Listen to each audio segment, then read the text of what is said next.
click record. Hold on just a second. All right, here we go.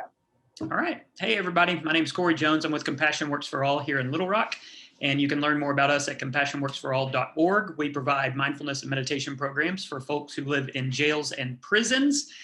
Today, however, is the second of a kind of back-to-back meditation that we're doing together, where we focus on control and what we do with control. And appropriately enough, today, everybody here in Little Rock is snowed in. We got, 9 or 10 inches of snow last night after a whole bunch of sleet. And so earlier this morning, we heard a car drive by our house, and it was like this alien sound because who in the world is out? And it was this giant pickup with these 4 tires in the bed, and I assume snow tires that they were driving on. But other than that, it's been really peaceful and quiet around our house, our neighborhood. The kids are really loving the snow day, but it certainly shuts everything down. And if you're in the Little Rock area, no doubt you saw the grocery stores were jam-packed the last day or two. Everybody's getting ready to just be hunkered down for a couple of days. And when we know that things like this are coming in advance, sometimes that can be okay. We can make some plans. We can buy all of our milk and bread and make sure we're stocked up on hot chocolate and bust out all the snow clothes for the kids. And we can make preparations and we can be okay for a few days. But sometimes things like this come out of nowhere. I was just saying earlier, I grew up in West Texas, and even here in Arkansas with things like tornadoes and flash floods and things like that. Whenever storms can come out of nowhere, they can catch us off guard. And then suddenly we find ourselves not anticipating and not expecting things to go a certain way, even though they have. And that sense of control can be lost really quickly. And a lot of times that loss of control can create a sense of fear in us and lead us into actions that come out of that fear. I was just commenting this morning with some folks about the day that our second son was born. He was born with the umbilical cord wrapped around his neck 2 times. And whenever I looked at him, his face was blue. He wasn't really moving. And I saw the cord wrapped around him, and my heart just sank and I froze. I didn't know what to do. I didn't know if he was breathing. I didn't know if he was alive. And as the doctor held him, she just said, "Oh, look, a healthy baby boy," and just calmly started unwrapping the cord from around his neck. And after a minute or two, he let out this loud cry and began squirming around. And he's a happy, healthy 14-year-old today. But that was a really terrifying moment. And a lot of times whenever we envision things going one direction, but then they end up going the other, that loss of control can be a reminder that we don't have as much power over our lives as we think. And so last week we talked about this in terms of awareness, about just naming the things that we try to control in our life, and not doing anything with that, but just looking it dead in the eye and naming those things that we control and why. What is it that we get out of feeling like we have a sense of power over these parts of our lives? Because whenever we can name that, whenever we can recognize that, yeah, I do like to feel like I'm in control, like I'm in the driver's seat over this part of my life, it prepares us a little bit for those days when that power is taken away from us. Because inevitably it's going to come in one way or another. We will lose control over just about everything in our life at some point. And so today I want to move from awareness into acceptance. And get into the actual practice of what to do when we feel like we're out of control. And acceptance is such a weird thing to me. And for years, since I've been studying about and learning about mindfulness and meditation, acceptance has been one of the hardest things for me to wrap my head around. Because in some ways it feels like you're just rolling over and letting life be whatever it is. But in a negative way, though, in a negative way to frame that, it's giving up. That I'm okay, this is just what it is and there's nothing I can do about it. So I'm going to give up on this. But that's not in reality what it is at all.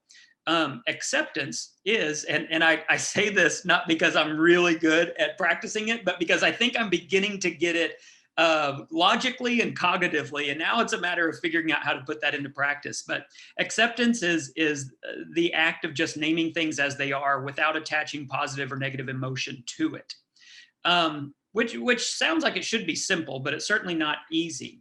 And in fact, I just finished the last day or two, I just finished book by Jon Kabat-Zinn called The Healing Power of Mindfulness. I don't know if you've ever read any of Jon Kabat-Zinn's work. It's fantastic. But he says in 97 words what others will say in 10. So just brace yourself for that. But I love his writing and I love all of his work. But in this book, which is the third in a series, there's a chapter on arrogance and entitlement as it relates to mindfulness. And he says this, I wanted to share this quote with you. He says, the more things go our way for a while, the more we can convince ourselves that that is the way it is supposed to be. And when things don't go our way, which sooner or later they will not, we can get angry, disappointed, depressed, devastated, forgetting that it was never supposed to be any one way at all. And I underlined that, highlighted it, put a little star beside it because that resonates with me in so many ways.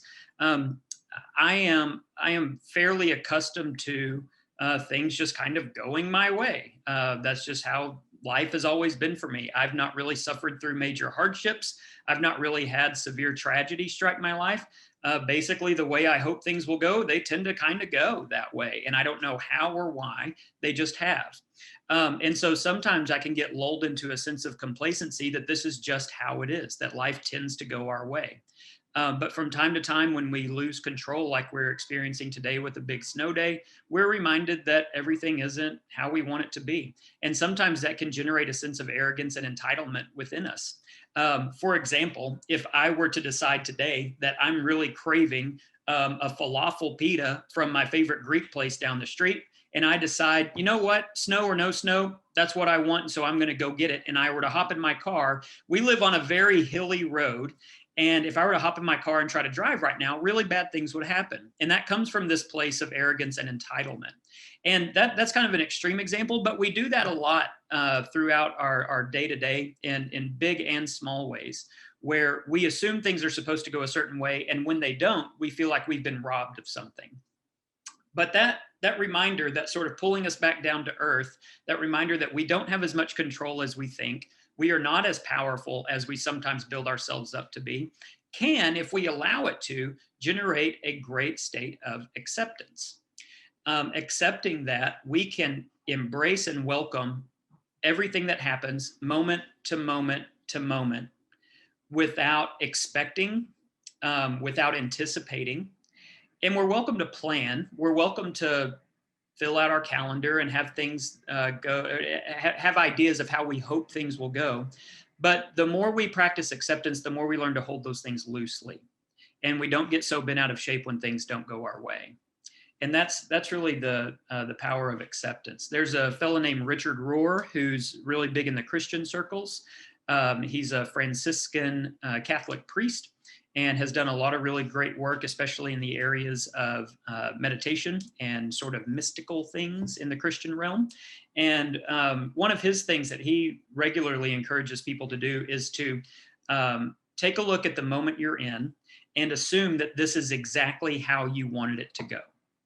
No matter what moment it is, no matter how it's going, whether it's exactly how you wanted or the complete opposite of how you wanted, imagine for a moment, this is exactly how I wanted this to occur. And notice the freedom that you feel. Notice the release, notice the peace, notice the stress that fades away when each moment is not just something you accept and you welcome without positive or negative value, but it's something that you actually hoped it would go this way. And convincing yourself in your mind of that. That can be a really powerful tool as well.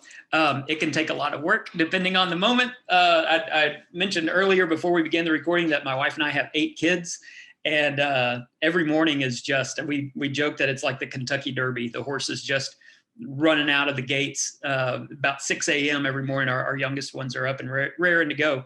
And so some mornings it can be difficult to convince myself that this is how I hoped the morning would go. I hoped it would be loud. I hoped it would be stressful. I hoped there would be lots of demanding children wanting breakfast. But when we can put ourselves in that headspace, man, we are filled with so much more joy and so much more happiness and just a lighter sense of life. So anyway, that's plenty of talking for now. I hope that that's helpful to you in some way, especially as we're all hunkered down for the next few days and learning to deal with these issues of control. So with all that in mind, I'd like to move into our meditation time. I've brought my bowl home with me to be sure to have it for us for our time today. So I invite you, and I will also say that in this practice of control and acceptance, we've bribed our children with some cartoon time upstairs if they will stay quiet right now while we're doing this meditation. So I'm not going to guarantee that in our meditation we won't be interrupted. You won't hear feet stomping above me, that you won't hear somebody yelling or a fight break out. But if it does, we're just going to accept it as part of our present because we're making it work today. So all that to say, I invite you into a mindful, relaxed posture, and we'll begin with the sound of the bell 3 times.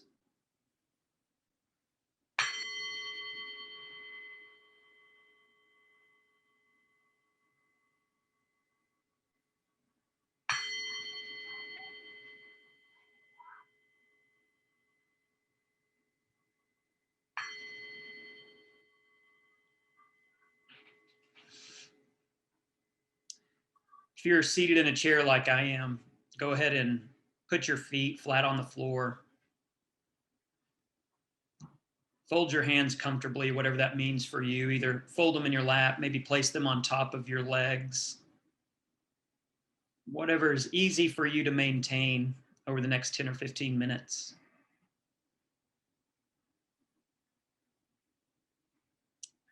Be attentive with your spine, not slouched and not rigid, but comfortably attentive.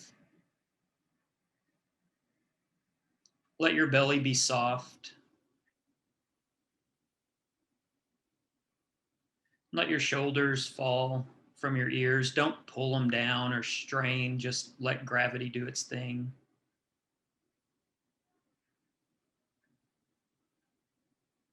Relax your jaw.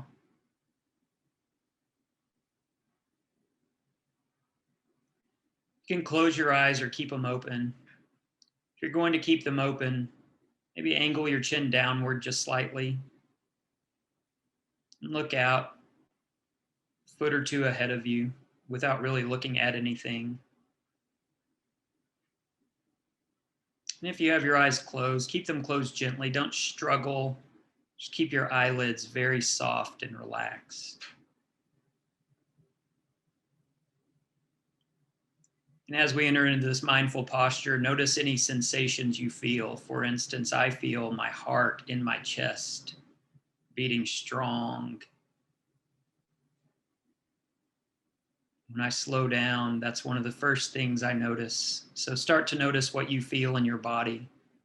It's probably always there.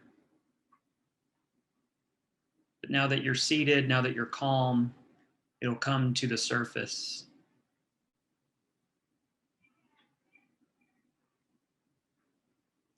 And play around a little with your focus on your body. Move your attention to various places. Move your attention to the far tip of your kneecap. Move your attention to the bottoms of your feet where they make contact with the floor.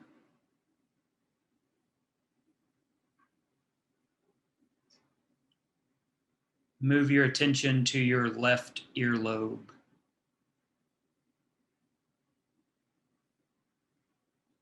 And as you do this, as you move your attention around on your body, just be grateful. Be happy with your physical self. Sometimes we can be hard on ourselves, especially when we wish we looked different. We wish we were shaped different. We wish muscles were bigger. We wish areas were smaller, whatever the case may be. But accept your physical self as you are, with gratitude, with joy, and resist the urge to be harsh on yourself.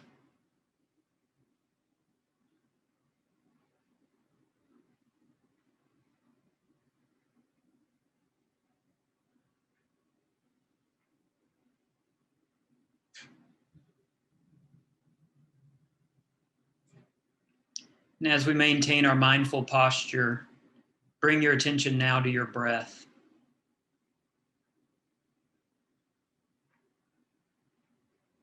Breathing in and out through your nose.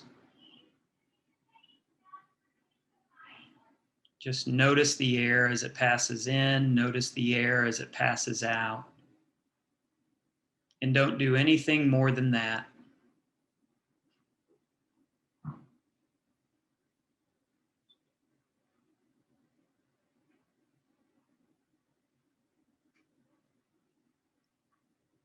If you notice your mind wandering away from your body, gently bring it back with focus on your breath.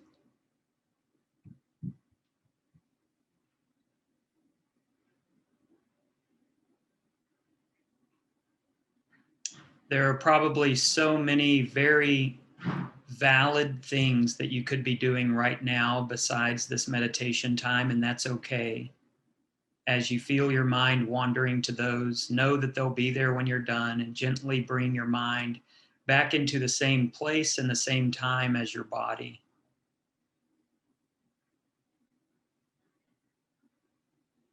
Return your attention to your breath.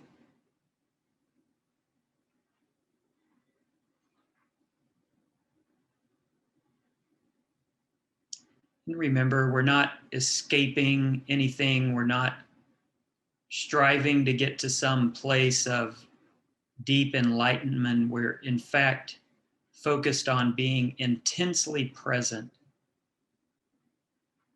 fully aware of the sounds that we hear around us, fully aware of what we feel in our body, and start to become aware of your senses. As you breathe in and out, begin to notice what you smell.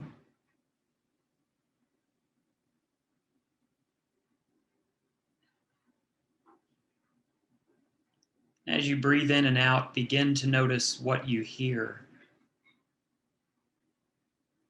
Without trying to tune it out, without trying to escape it, welcome it, name it.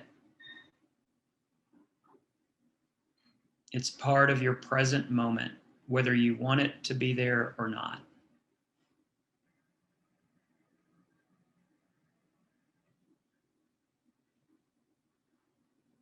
Start to notice what you taste.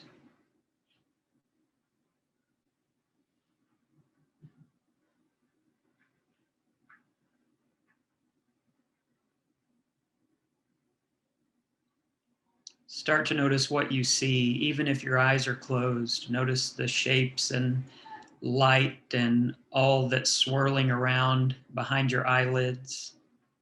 If your eyes are open, just be aware of what it is that you're looking at, what you're looking through.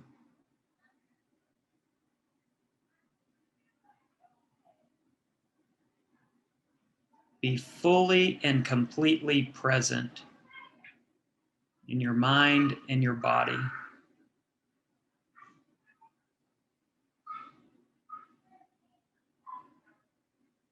You continue to breathe, letting your breath ground you here.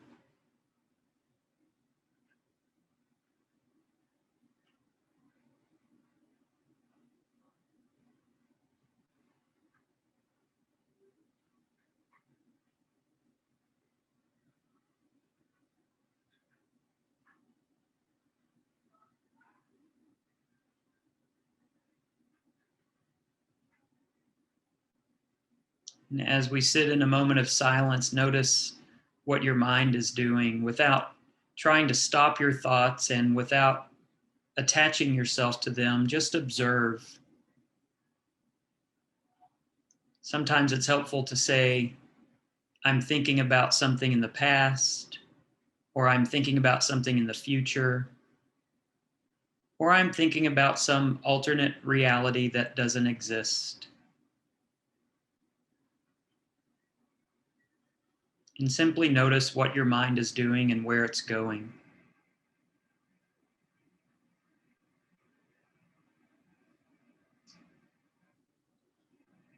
And be gentle. Don't worry about why. Don't psychoanalyze yourself. Just notice.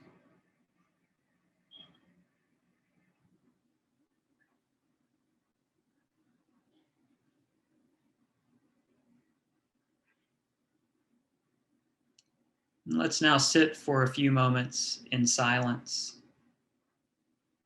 continuing to be fully present in our mind, in our body, using our breath as an anchor to keep us tethered in the same place and in the same time.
If your mind has wandered again, bring it back gently into the room where you're sitting. Feel this deep sense of peace that comes with acceptance,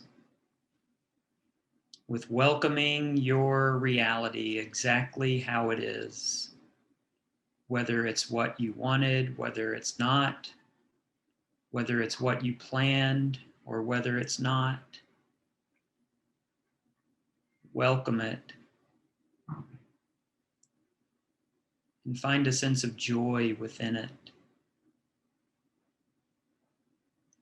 And as we come to the end, take this sense of peace, this sense of welcome acceptance with you throughout the rest of your day, regardless of what happens, regardless of your circumstances. Remind yourself that peace comes from our response to our circumstances and not from the circumstances themselves. And so be grateful for this time to practice the strength of acceptance, to flex that muscle, and to prepare yourself for what may come for the rest of the day. And when you're ready, you can open your eyes.